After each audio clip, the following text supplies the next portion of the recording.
Let me first ask you, has any of this been connected directly to the White House?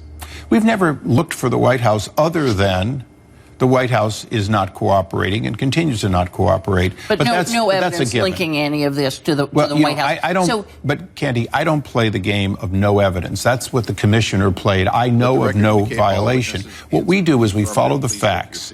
As we get to the facts, we then follow additional facts. The facts show that William Taylor's client, Lois Lerner, is in fact pivotal to this unfairly treating conservative groups.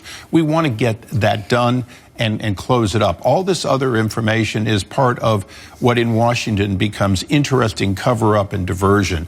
The fact is the IRS, we should all be scared, Candy, that the IRS can do this kind of unfair targeting to anybody. So, can you give me just the one fact that you go, here it is, here's our smoking gun. This proves Lerner targeted only conservative groups, singled them out, asked them inappropriate questions. Is there a single piece of evidence that you can show me right now? We sent your people almost 400 pages of a report. Yeah, and that details item by item, email by email, statements that she made versus other people.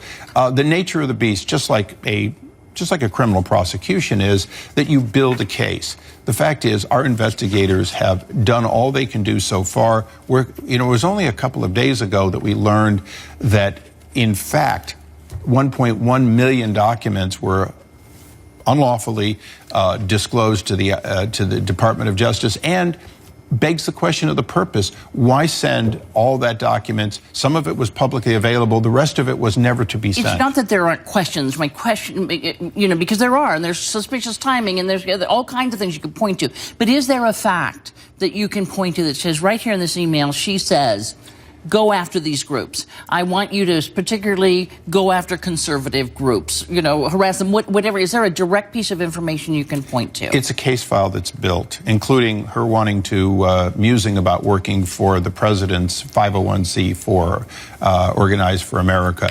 The reality is the Ways and Means Committee has prepared criminal charges and referred them.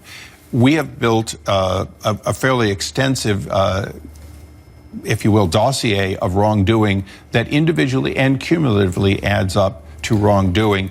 Ultimately, what we're trying to do, remember, is get the IRS to have safeguards so this doesn't happen again. And now what we know is get the IRS and the rest of the government to keep records at least as long as they would have you keep them when they ask you questions. Would you, a year ago when we talked, you said we're going to release the testimony, more than 40 witnesses on this specific issue of whether there was a conspiracy to go after these conservative groups. We haven't seen them yet. Will you release those interviews? That was an interesting back and forth you and I had, where you objected to us releasing part. That nearly 400-page report, it cites specific examples. The investigation's ongoing. No investigator releases all of their stuff, if you will, all their questioning. And I'll just give you an example. One witness under oath told us that he was told to read another person's transcript, which had been released, in preparation for our interview. That should scare you when people are being coached using other interviews. So, do we want to keep this until we're done? Of course. Now, Mr. Cummings has the ability to release anything he wants from there. It's not a question of secret, it's a question of process. If you'll find a defense prosecutor, a U.S. attorney, who will tell you he'll just release all the transcripts while he's still getting ready to go to trial, then I'll do it too.